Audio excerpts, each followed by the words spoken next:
Қадірлі балалар, қазақ тілі 7-ші сабақ. Бүгінгі сабақта біз тілдік қарым-қатынас талаптары туралы өтетін боламыз. Ендеше, бүгінгі сабағымыздың мақсатымен таныс болайық.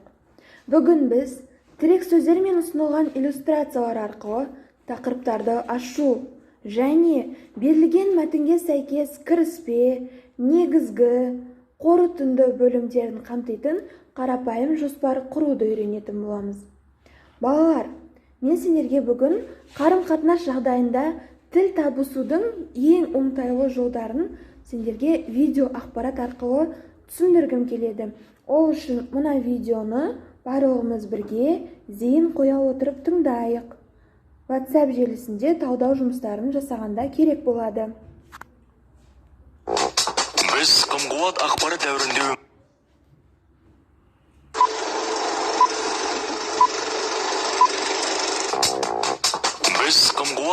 дәуірінде өмір сүріп жатырмыз.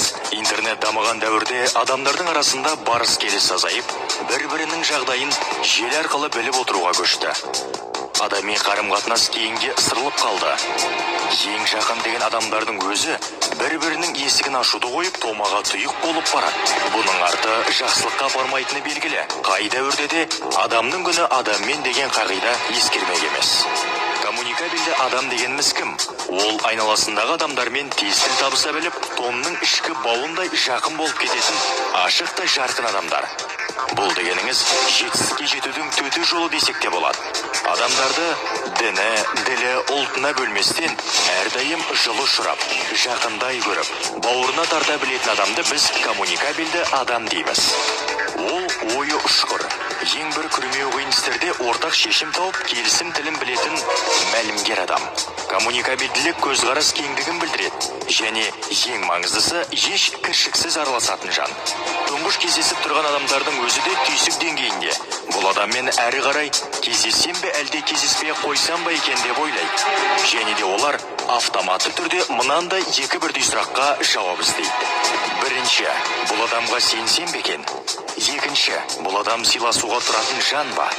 Шынында да, біреу үшін қайғыра білу, әрі сенімді бола білу бұл адамдардың бір-бірімен ашылып сөйлесер алдында бізді бағалайтын маңызды сұраға. Адам сенімді, адал, кең пейілді болып көрінген жағдайда өзгені өзіне тарталады, сенім тудыра алады да алға қарай өзінің кәсіби біліктілігін дәрежесіне сай бағалана білетініне иек арталады. Жетістікке жетудің маңызды бір шарты бұл келіссөз жүргізе білу. Бұның өз құпиясы бар. Ол құпияның бірі сөзге тартқан адамыңның аз да болса кім екенін білу. Ол адам нені жақсы көреді, не нәрсені жаратпайды, өмірдегі ұстанымы қандай. Осыларды біліп алсаңыз, ол адаммен сөзіңіз жарасып кетуі әбден мүмкін. Келіссөз үстінде сұхбаттасатын адамыңыздың қандай мақсат мұраты барын, бұл әңгімеден не күтетінін, ойында не түйгені барын алдын ала білуге тырысу қажет. Коммуникабельді адамның тігісін жатқыза сөйлей білумен қатар, мұқият тыңдай білетін адам екендігін есіңізден шығармаңыз. Өзгені тыңдай білетін адам толқуын жасырып, ұсақ түйекті әңгіме қылмай, ойдың өзегін ұстай білетін адам. Егерде сыни пікір айту қажеттілігі туындай қалса, әріптесіңізге қарата сын айтуға мүлдем болмайтын есіңізде мықтап ұстаңыз. Айтқыңыз келсе, әңгімелесіп отырған адамыңыз туралы емес. Әңгімеден туындаған әсерді ғана айтыңыз. Мысалы, біз сізбен келісе алмайтын сияқтымыз деудің орнына, егерде әңгімеміз осылайша өрби беретін болса, әлде бір нәтижеге жету қиындау болатын сияқтау деп қана қойсаңыз жетеді. Сөйлесер алдында қолдануға болатын мына әдістерді айта кетейік. Өзіңізге бір айтпағым бар еді десеңіз, ол өзгенің жүрегіне жылы тиіп, әңгіменің салиқалы өрбуіне кепіл боласыз. Сөйлесіп отырған адамыңыз тақырыптан ауып кете берсе, біз әңгіменің аясынан ауып кеткен сияқтымыз десеңіз, ол адамның керексізді талқылауға көшу оңай болады. Әңгімеңіз мен үшін түсініксіз әрі жайсыз болып барады. Меніңше, бұл мәселе дәл қазір онша маңызды емес деу, әңгіме аясында көңіліңіз толмай отырғанын білдіреді. Осы қаперіңізде болсын, әңгіме төркінін тани білу, қарым-қатынас келіссөз біткеннен кейін де үзілмеу, жақын достық сақталуына кепіл болады. Ешқашан, әсіресе басқалардың көзінше өзгенің ар-намысына тиюге мүлдем болмайды. Егерде біреуге сын айту қажет болған жағдайда, оны конструктивті түрде, сыпайы түрде көзіне айтыңыз.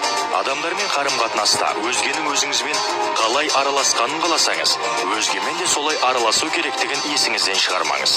Олар да сізге солай жауап қайтарады. Коммуникабельді болуды қалайша дамытуға болады? Әрине, бұл жерде алған тәрбиенің орны бөлек. Ата-анасы қонақтарды құшақ жая қарсы алып, риясыз қонақжайлық көрсете білген үйдің балалары өсе келе ашық жарқын, жайдары, адамдармен тез тіл табысқыш болып өседі. Адамдарды сыйлай білу, адамдарды қастерлей біліп, керек болған жағдайда көмек көрсетіп, қамын жеп, қуаныш қайғысын бірге бөлісе білсеңіз, сіз бойыңызда коммуникабельдікті дамытасыз. Қарым-қатынас. Әрқилы адамдармен көбірек араласыңыз. Бұл коммуникабельділік қасиетін жаттықтырады. Содан соң әрине, білім көкжиегін кеңейте беріңіз. Кітап оқу, білім алу сияқты біліміңізді еселей түсетін әрекеттер адамға өз-өзіне сенімділік береді және коммуникабельділікті дамытады. Тағы бір айтатын нәрсе, еш уақытта сары уайымға салынбаңыз. Үнемі ыңылдап, жыланып жүретіндердің маңына адамдар жоламайды. Коммуникабельді, өзіне қызықтыра білетін, шығармашылық адамына ашылмайтын есік болмайды. Жеке басыңыздың жақсы қасиеттерін паш етуден қысылмаңыз. Әрқашан жаңалыққа құмар болыңыз. Сонда сіз алмайтын қамал болмайды. Ал балалар, сендерге видео ақпарат ұнады деген ойдамын. Видео ақпаратымызда бізде жаңа термин, ол коммуникабельді адам дейді. Біздің сабағымыздың тақырыбы да сол. Яғни біз адамдармен сұхбаттасу барысындағы негізгі талаптарды білетін болсақ, яғни адамдармен қалай дұрыс сұхбаттасуды білетін болсақ, ондай жағдайда біз коммуникабельді адам болады екенбіз. Ендеше, мен сендерге оқулықта ұсынған, яғни Дәулетбекова апайларымыздың ұсынған адамдарға ұнауға мүмкіндік беретін 6 ережемен таныстырайын. Олар, яғни, ең бірінші, басқа адамдарға шын ниетпен ықылас білдіріңіз. Яғни, сен қарым-қатынас жасаушы адамыңмен шын мәнінде ол кісімен сөйлескің келетінін, яғни эмоцияң, мимика арқылы, түр әлпетің арқылы білдіртуің керек.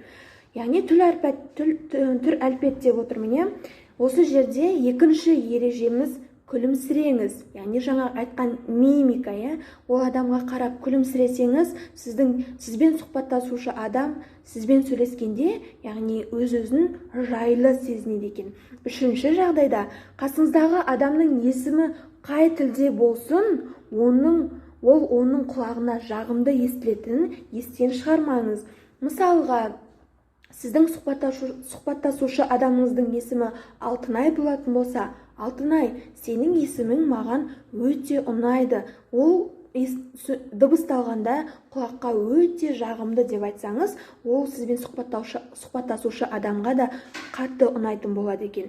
Төртінші ережеміз, жақсы тыңдаушы бола біліңіз дейді.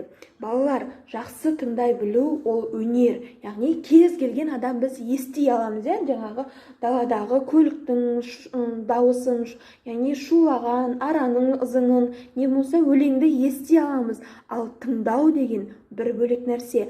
Тыңдай білу деген сұхбаттасушы адамның саған не айтып отырғанына зейін қоя отырып тыңдауды айтады. Сондықтан да төртінші ереже міндетті түрде ұсталу керек. Сен сұхбаттасушыңды шын пейілмен, көңіліңмен зейін қоя отырып тыңдауың керек. Бесінші ереже, әңгімелесуші адамның қызықтыратын тақырыпта әңгіме айтыңыз дейді. Яғни, сенімен сұхбаттасып отырған адамның, оның жас мөлшеріне, оның өскен ортасына, оның жаңағы айналасындағы қоғамдағы өмір тіршілігіне байланысты оған қызықты әңгіме айта білуің керексің. Яғни, оған қозғалып жатқан тақырып қызық болу керек. Мысалы, сен өзіңнің анаңа барып, Наруто фильмі туралы, яғни Наруто анимасы туралы айта алмайсың. Сенің анаңа ол қызық болмайды. Сен анаңа барып күнделікті бүгінгі сабақтағы жетістігің туралы айтып, қандай баға алғаның туралы айтып, қуантсаң, ол сенің анаңа қызық тақырып болады. Ал өзіңмен жастыларға міне осындай тақырыптағы, жаңағы өзің күнделікті көретін Наруто фильмі туралы айтсаң, анимасы туралы айтсаң, ол қызығырақ болады дейді. Міне, сұхбаттасушы адамға дұрыс тақырып таңдай алу деген осы. Алтыншы ереже не дейді? Әңгімелесуші адамды оның өмірде алатын өзіндік орны бар екендігіне сендіріңіз және оны шын ниетпен жасаңыз дейді. Яғни сенімен сұхбаттасып жатқан адам, ол шынымен де сен үшін маңызды, оның әрбір айтып жатқан ақпараты, оның саған қойып жатқан сұрағы, пікірінің барлығы сен үшін маңызды екеніне сен сендіре алуың керексің. Міне балалар, коммуникабельді адам болуымыз үшін біз міндетті түрде осы 6 қағиданы жаттап, яғни осы ережелерді ұстануымыз керек. Ендеше кері байланыс жасау үшін біз алдымен WhatsApp желісі арқылы мына өлеңдегі ілгеріңкі және кейінгі ықпалдарды сақтап оқитын боламыз мәнерге салып, ал одан кейін оқулықтағы 20-шы беттегі тапсырманы жазбаша түрде орындайтын боламыз. Ендеше WhatsApp желісіне кері байланысқа шығайық.